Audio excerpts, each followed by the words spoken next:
America के Iran पर हमले से खाड़ी देशों का गुस्सा फूट पड़ा है, क्योंकि इस युद्ध में ईरान के साथ साथ खाड़ी देशों को भी नुकसान उठाना पड़ रहा है।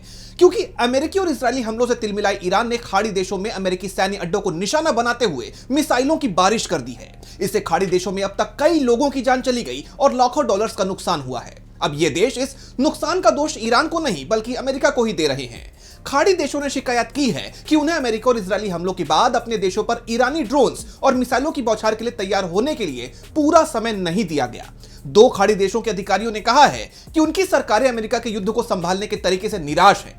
उन्होंने कहा कि उनके देशों को अमेरिकी हमले की पहले से जानकारी नहीं दी गई थी।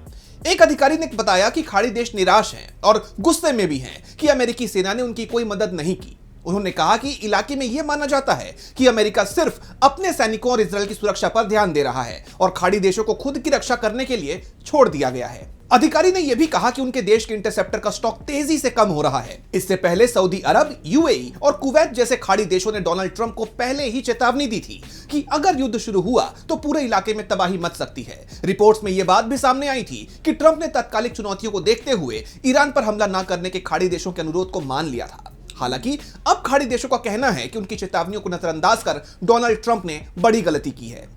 आपको बता दें कि जंग शुरू होने के बाद से ईरान ने 5 अरब खाड़ी देशों को निशाना बनाकर कम से कम 380 मिसाइलें और 1480 से ज्यादा ड्रोन्स दागे हैं। अधिकारियों के मुताबिक इन हमलों में कम से कम 13 लोग मारे गए हैं। वहीं ईरान ने सऊदी और बहरीन जैसे देशों में तेल ठिकानों पर भी अटैक किया है, जिससे ग्लोबल ऑयल सप्लाई चेन पर खतरा मंडरा रहा है।